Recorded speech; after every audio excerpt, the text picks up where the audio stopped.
Bonjour à vous, donc aujourd'hui nous poursuivons notre étude sur le livre de Ruth, Jésus et son épouse, et au travers de cette étude nous allons vraiment voir jusqu'à quel point Ruth représente l'épouse de Christ. Avant cette étude, nous allons avoir un témoignage que Bruno et Sophie ont bien voulu nous partager. Bruno et moi-même avions reçu des promesses avant notre mariage. Nous les avions mis de côté et nous avons continué notre petit bonhomme de chemin en criant à Dieu quand ça n'allait pas. Sauf qu'un jour, Dieu a mis un terme à tout cela. Quand Dieu a un plan pour votre vie, sachez que n'importe quel chemin que vous prendrez, si ce n'est pas ce que l'Éternel a prévu pour vous, il vous ramènera toujours sur le droit chemin. Donc, pour le coup, Bruno et moi-même avons été séparés un temps. Je me suis souvenu, à ce moment-là, des promesses que nous avons reçues 20 ans plus tôt. Je savais que si je mettais Dieu à la première place et que si je lui faisais confiance, mon mari me serait rendu. J'ai donc beaucoup appris durant ces 3 ans d'épreuve. J'ai énormément prié pour le salut de mon mari. Et un jour, mon mari a fait demi-tour face à la croix. Et il est revenu. Aujourd'hui, nous nous sommes remariés. Et aujourd'hui, Dieu est notre pilier. Sans lui, nous ne sommes rien. Je vous laisse découvrir notre histoire plus en détail par le biais de mon premier livre. Le deuxième sort très bientôt. Nous allons poursuivre notre étude avec Ruth et Naomi. Nous avons vu la dernière fois que Oprah avait laissé Naomi et Ruth et que ces deux femmes prenaient la route pour Bethléem. Et nous poursuivons avec le dernier verset du chapitre 1. Ruth 1, 22. Ainsi revinrent du pays de Moab Naomi et sa belle-fille, Ruth la Moabite. Elles arrivèrent à Bethléem au commencement de la moisson des orges.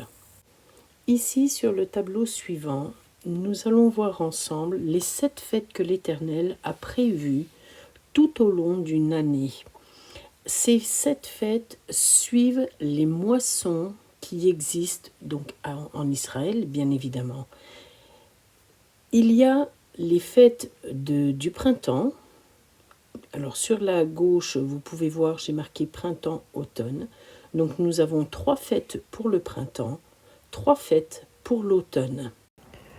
Voici les 3 fêtes du printemps.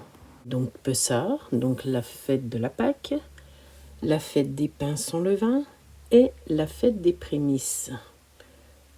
Puis nous allons voir ensemble les 3 fêtes de l'automne. Rosh Hashanah, la fête des trompettes, le premier jour du mois de Tirchi, donc le mois de Tirchi dans notre calendrier qui est plutôt en septembre. La fête de Yom Kippour, le 10e jour du mois, qui est la fête du grand pardon. La fête de Sukkot, qui est la dernière fête, qui est dite aussi la fête du tabernacle ou la fête des tentes, qui est le 15e jour du mois. Et vous voyez qu'entre les deux, il y a, j'ai presque envie de dire, une fête qui est charnière entre le printemps et l'automne. C'est Shavuot, la fête des semaines. Aujourd'hui, nous l'appelons la fête de la Pentecôte. Celle qui nous intéresse tout particulièrement pour cette histoire, c'est la fête des prémices. Et vous voyez qu'à côté, il est écrit Christ, les prémices, le premier-né d'entre les morts, représenté par l'orge, le premier grain qui mûrit. Donc en fait, ce qu'il faut savoir, c'est que l'orge, c'est vraiment la première céréale qui va être récoltée donc en Israël. Et les prémices, les premiers dixièmes de récolte qui vont être récoltés, c'est l'orge. L'orge était quand même connue comme une céréale vraiment honorée. C'est pas comme aujourd'hui, on ne la met pas de côté, puisqu'aujourd'hui on a plus mis en valeur le blé, mais en Israël, l'orge était quelque chose de précieux. Et la première récolte, les premiers dixièmes qui vont être donnés, c'est pour la moisson de l'orge. Et ici, lorsque Naomi et Ruth arrivent à Bethléem, ils arrivent à ce moment-là, au moment où toutes les moissons vont être faites, enfin la première moisson va être faite, celle de l'orge. Nous avons vu que cette fête représente Christ, les prémices. C'est le premier, c'est le 10e, c'est la première chose que nous allons offrir à Dieu. Et Jésus-Christ, à la fête des moissons, est ressuscité. Il est écrit dans la parole que Jésus est ressuscité le 3e jour, pile le jour où commence la fête des moissons. Donc, à partir de ce moment-là, nous avons une grâce éternelle qui est mise en place. Alors, je vais insister un petit peu aujourd'hui avec ce mot, la grâce, et vous allez voir un petit peu le lien qu'il y a entre Naomi, Ruth, Jésus et la grâce. Tout ceci est lié ensemble. Lorsque Jésus meurt à la croix, il descend dans le séjour des morts, il récupère la mort et le séjour, les clés du séjour des morts, et il ressuscite le 3e jour. À partir de ce jour-là, une période de l'histoire commence. Cette période, nous le voyons sur le schéma suivant.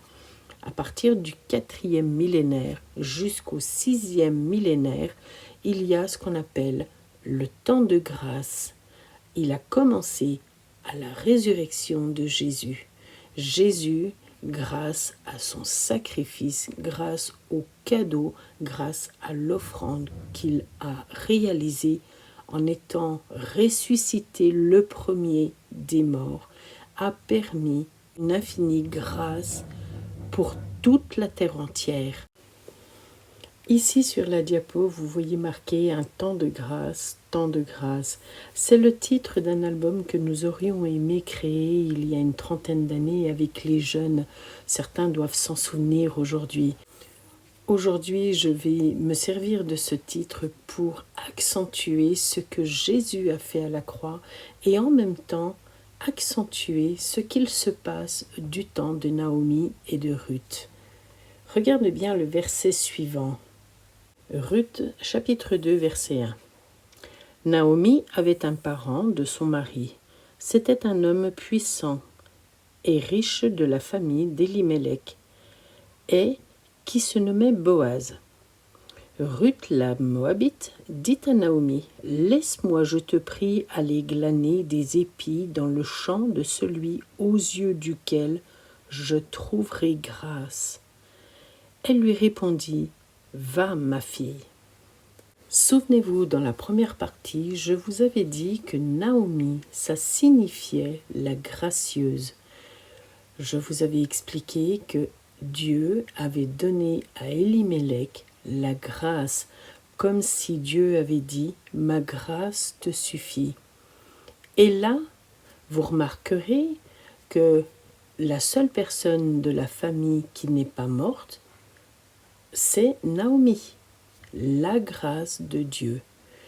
Cette grâce, cette personne, Naomi, va poursuivre son chemin et va amener avec elle, accrocher à elle, une autre personne qui n'est pas de Bethléem, qui n'est pas de la tribu de Juda, qui arrive des Moabites, quelqu'un qui vient de l'extérieur, quelqu'un qui vient se greffer à cette famille. C'est ce que nous avions vu la dernière fois. L'Église est venue se greffer au plant d'olivier qui est Israël. Ici, nous avons Ruth qui est venue se greffer à Naomi par les liens du mariage, bien évidemment. Ruth qui vient se greffer à la grâce et elle va la poursuivre, elle va aller là où la grâce va aller. Ruth va aller aussi. Et c'est très intéressant parce qu'en réalité, lorsque Jésus est ressuscité des morts, il a amené sur cette terre un temps de grâce. Et que fait l'Église? L'Église vient s'accrocher à la grâce que Jésus à apporter. Cette grâce a été matérialisée par le Saint-Esprit. Donc, lorsque nous nous approchons de Jésus, lorsque nous nous accrochons à Jésus, le Saint-Esprit entre en nous. C'est un peu notre crochet qui vient. C'est comme pour dire, je m'accroche à Jésus par le Saint-Esprit. C'est quelque chose de formidable. Et nous avons vraiment entre les deux ce lien qui est la grâce. Jésus, l'épouse, le lien c'est la grâce. Naomi, Ruth, le lien c'est la grâce. C'est quelque chose de magnifique. Et nous avons vraiment un lien qui est la grâce. Maintenant, ce mot, nous allons voir ensemble ce qu'il signifie vraiment.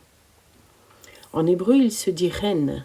Il signifie aussi faveur, ornement, précieuse, attrait. Lorsqu'une personne s'accroche à la grâce, elle devient précieuse aux yeux de l'Éternel. Elle reçoit l'ornement de l'Éternel. Elle est l'attrait. Souvenez-vous, il est écrit dans la parole que nous sommes la prunelle des yeux de Jésus. Ce mot vient d'un autre mot qui est rana, qui signifie faire miséricorde, accorder une faveur, supplication, compassion, implorer, chérir, douce, compatissant. C'est tout à fait les caractéristiques de notre Seigneur, doux, compatissant. Il nous chérit. Vraiment, lorsqu'on parle de la grâce, on parle de ce que représente notre Seigneur Jésus. Et Naomi, dans l'histoire de Ruth, représente la même chose. Et on comprend aujourd'hui pourquoi, lorsque Ruth s'est mariée, de par le caractère que nous avions vu les fois précédentes, Ruth a voulu suivre Naomi, a voulu s'accrocher à sa belle-mère, a voulu l'accompagner jusqu'à Bethléem. Cette personne représente la grâce. Elle est douce, elle chérit, elle fait miséricorde, elle accorde des faveurs. Et par l'intermédiaire de Naomi, Ruth va être bénie. Et c'est ce que nous allons voir dans les prochaines études. Je voudrais rebondir sur ce que je viens de vous raconter et le témoignage que nous avons entendu au début de cette étude, le témoignage de Bruno et Sophie. C'est au moment où Sophie a compris qu'il fallait qu'elle s'accroche à Dieu, qu'elle le mette à la première place, que Bruno a fait demi-tour. Et ensuite, Dieu a fait grâce dans leur couple et ils se sont mariés. Il y a un lien direct entre cette histoire, celle de Naomi, celle de Dieu, celle que Dieu a prévue pour son Église. S'accrocher à Jésus, c'est recevoir la grâce que Dieu nous donne et donc recevoir toutes les bénédictions que Dieu nous donne. Je voudrais vous laisser avec cette réflexion et je vous dis à très bientôt. Que Dieu vous bénisse.